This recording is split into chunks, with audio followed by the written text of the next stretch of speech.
हम हमारे घर के लिए जो भी अप्लायंस खरीदते हैं वो बेस्ट खरीदने की कोशिश करते हैं, चाहे छोटे से छोटा एलईडी बल्ब क्यों ना हो। लेकिन उन सभी अप्लायंस को सुरक्षित रखने के लिए बहुत ही कम लोग हैं जो कि सोचते हैं। तो यहाँ पर हम आपको बताने वाले हैं कि स्टेबलाइजर कितना इंपॉर्टेंट है और आप अपने लिए एक बेस्ट स्टेबलाइजर कैसे खरीद सकते हैं। यहाँ पर कुछ पॉइंट बताए जाएंगे जिनको ध्यान में रखते हुए आप अपने लिए एक परफेक्ट वोल्टेज स्टेबलाइजर खरीद सकते हैं। तो यहाँ पर सबसे पहला ही हमारा पॉइंट आता है बजट को लेकर, क्योंकि स्टेबलाइजर आपको पैसे देके ही खरीदना है। अगर आपका बजट है 1 kV स्टेबलाइजर को खरीदने का तो आप 2 kV का नहीं खरीद सकते हैं। तो सबसे पहले डिफाइन कीजिए आपका बजट कितना है। यहाँ पर एक बार बजट आपका डिफाइन हो जाता है तो आप इजिली स्टेबलाइजर सिलेक्ट कर सकते हैं। अगर आपको बजट की कोई भी दिक्कत नहीं है तो इस पॉइंट को स्किप कर सकते हैं। नेक्स्ट जो पॉइंट बताए जाएंगे उनको ध्यान में रखना है। तो यहाँ पर दूसरा हमारा पॉइंट आता है लोड को लेकर कि आपको लोड क्या चलाना है। काफी लोगों को कुछ अप्लायंस ही चलाने होते हैं, जैसे कि टीवी, एयर कंडीशनर, इनको ज्यादा सेफली चलाना बहुत ही जरूरी है। इसीलिए इनके ऊपर पर्टिकुलर अलग से हम टीवी या एयर कंडीशनर के ऊपर हम वोल्टेज स्टेबलाइजर लगा देते हैं। यहाँ तक कि हम रेफ्रिजरेटर के ऊपर भी वोल्टेज स्टेबलाइजर का उपयोग करते हैं, क्योंकि इनके अंदर यूज होते हैं इलेक्ट्रॉनिक कंपोनेंट जो कि काफी सेंसिटिव होते हैं और हल्की सी भी अगर फ्लक्चुएशन होती है तो काफी उपकरण खराब हो सकते हैं। और मैं यहाँ पर सजेस्ट करता हूँ कि आप अपने मेन लाइन के लिए ही वोल्टेज स्टेबलाइजर खरीदेंगे तो ज्यादा अच्छा रहता है। यहाँ पर अगर आपके घर में कई उपकरण हैं उनके लिए आपको अलग अलग एक एक वोल्टेज स्टेबलाइजर खरीदना पड़ता है। इसके बाद में भी आपके घर में कुछ अप्लायंस है जो कि वोल्टेज फ्लक्चुएशन से नहीं बचेंगे, तो इससे अच्छा है कि आप एक मेन लाइन के ऊपर ही एक बड़ा वोल्टेज स्टेबलाइजर लगा दें, जिससे कि आपके घर के सभी उपकरण सेफली रन कर सके। और यहाँ पर अगर फिर भी आप किसी पर्टिकुलर अप्लायंस के लिए लेना चाहते हैं तो आपको उस अप्लायंस का लोड पता होना बहुत ही जरूरी है। मोस्टली जितने भी एयर कंडीशनर आते हैं उनके साथ में आपको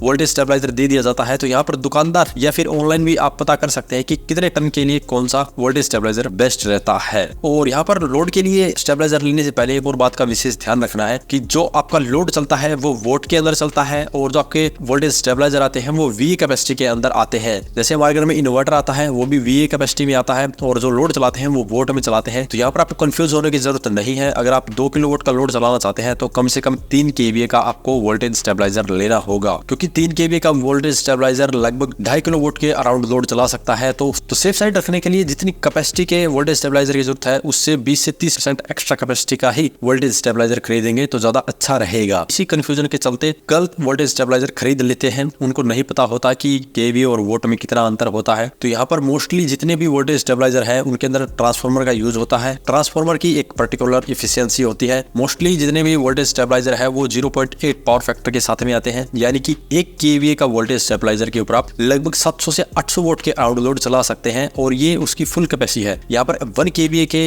वोल्टेज स्टेबलाइजर पर अगर आप 600 वोल्ट के अराउंड लोड चलाते हैं तभी वो सेफली रन करता है। इसी प्रकार अगर आप 2 kVA का लेंगे तो वहां पर 1200 से 1300 वोल्ट का लोड चलेगा। 3 kVA का लेंगे तो वहां पर लगभग 2 किलोवाट का लोड चलेगा। ऐसे ही 5 kVA का लेंगे तो लगभग 3500 वोल्ट का लोड चलेगा। इसीलिए आपको इस कैलकुलेशन को ध्यान में रखते हुए ही वोल्टेज स्टेबलाइजर की कैपेसिटी को सिलेक्ट करना है। उसके बाद में आता है सबसे important point, voltage range. Voltage stabiliser आपको अलग अलग रेंज के अंदर काम करने वाले मिलते हैं। मैं जो वोल्टेज स्टेबलाइजर का यूज करता हूँ वो 90 वोल्ट से लेकर 300 वोल्ट के अंदर काम करता है, यानी कि 90 वोल्ट से नीचे अगर पावर सप्लाई जाएगी तो ये काम करना बंद करेगा और अगर 90 वोल्ट की भी सप्लाई आई है तो ये वोल्टेज को स्टेबलाइज करके 200 वोल्ट के अराउंड ले जाएगा। इसीलिए आपको सबसे पहले ये पता करना होगा कि आपके एरिया के अंदर कम से कम वोल्टेज कितनी जाती है, और इसका पता करने का सबसे सही तरीका है आप गर्मियों के दिनों में इसे चेक करें, क्योंकि गर्मियों के दिनों में ही सबसे ज्यादा अप्लायंस चलते हैं और उसी समय सबसे ज्यादा वोल्टेज ड्रॉप होता है। हालांकि हमारे एरिया के अंदर मिनिमम जो वोल्टेज जाता है वो 150 वोल्ट के करीब जाता है, लेकिन फिर भी मैंने सेफ साइड रखने के लिए यहाँ पे 90 वोल्ट से लेकर 300 वोल्ट की रेंज वाला वोल्टेज स्टेबलाइजर परचेज किया था। इसी प्रकार आप भी अपने एरिया के अंदर जो मिनिमम वोल्टेज आता है वो आप नोट कर सकते हैं, क्योंकि यहाँ पर वोल्टेज स्टेबलाइजर आपको बिल्कुल अलग अलग रेंज के अंदर काम करने वाले मिलते हैं। यहाँ पर 170 वोल्ट से लेकर 270 वोल्ट की रेंज के भी मिलेंगे, 150 वोल्ट से लेकर 290 वोल्ट की रेंज के लिए भी मिलेंगे, 40 वोल्ट से लेकर 295 वोल्ट की रेंज वाले भी मिलेंगे। तो जितनी ज्यादा वाइड रेंज का आप वोल्टेज स्टेबलाइजर लेंगे वो उतना ही कॉस्टली आपको पड़ता है। इसीलिए आप अपने लिए एक परफेक्ट वोल्टेज रेंज का ही वोल्टेज स्टेबलाइजर खरीदेंगे तो आपके ज्यादा पैसे खराब भी नहीं होंगे और आप अपने लिए एक सही रेंज का वोल्टेज स्टेबलाइजर ले पाएंगे। यहाँ पर अगर आप मेरी राय माने तो मेन लाइन के लिए अगर आप वोल्टेज स्टेबलाइजर ले रहे हैं तो वो कम से कम 100 वोल्ट से लेकर 300 वोल्ट की रेंज के बीच में काम करने वाला होना चाहिए। इसके अलावा आप अगर स्पेशल अप्लायंस के लिए लेना चाहते हैं तो वो आप 150 वोल्ट से लेकर 290 वोल्ट की रेंज वाला भी ले सकते हैं, जो कि आपको थोड़ा सस्ता भी मिल जाएगा। लेकिन यहाँ पर आपको सबसे पहले देखना पड़ेगा कि आपके यहाँ पर 150 वोल्ट से नीचे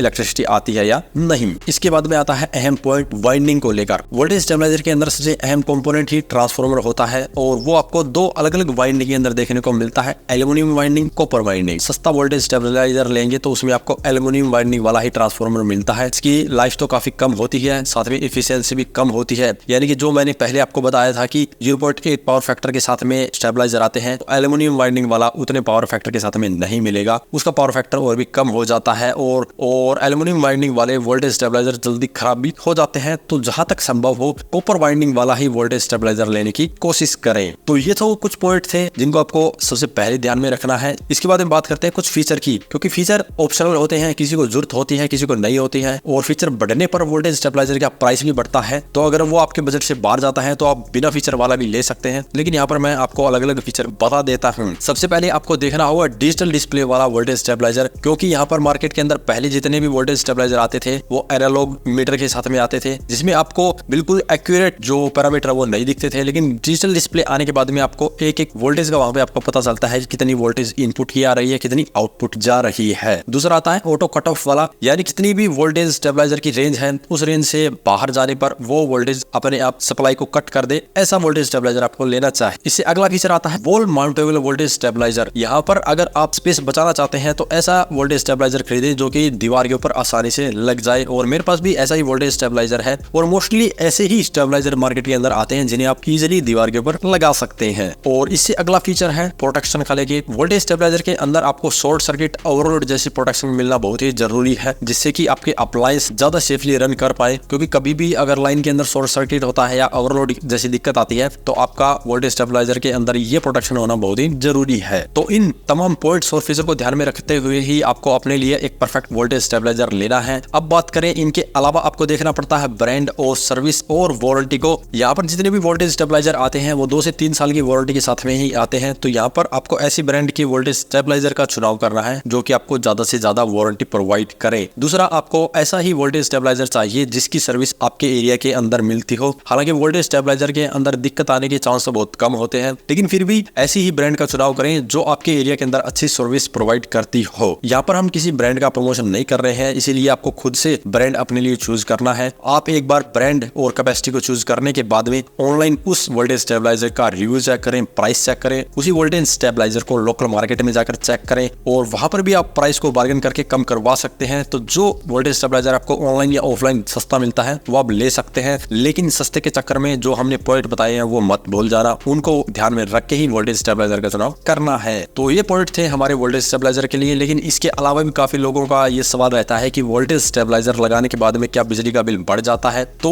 वोल्टेज लगाने के बाद में आपका बिजली का बिल बढ़ता है, लेकिन इतना नहीं बढ़ता है जिससे कि आपको बहुत ज्यादा फर्क पड़े, क्योंकि वोल्टेज स्टेबलाइजर के अंदर यूज होता है ट्रांसफार्मर के अंदर आपको लॉसेस देखने को मिलते हैं, क्योंकि यहाँ पर वोल्टेज स्टेबलाइजर वोल्टेज को लेके उसे बढ़ाता या कम करता है। तो ऐसे में कन्वर्जन के अंदर उसके अंदर कुछ सर्किट होते हैं, ट्रांसफार्मर होता है जो कि एनर्जी का लॉस करते हैं। डेफिनेटली कुछ ना कुछ तो एनर्जी लॉस होती है, लेकिन इतना ज्यादा उससे फर्क नहीं पड़ता। तो उम्मीद है आपके ऑलमोस्ट सभी सवालों के जवाब मिल गए होंगे और अब आप एक अपने लिए परफेक्ट वोल्टेज स्टेबलाइजर खरीद सकते हैं। अगर अभी भी इसके बारे में आपको कोई सवाल या सुझाव हो तो वीडियो कमेंट बॉक्स में कमेंट करें। वीडियो पसंद आए तो लाइक करें, शेयर करें, साथ में सब्सक्राइब करने के साथ साथ बेल आइकन को जरूर दबाएं ताकि इसी प्रकार की वीडियो आपको समय समय पर मिलती रहे। धन्यवाद।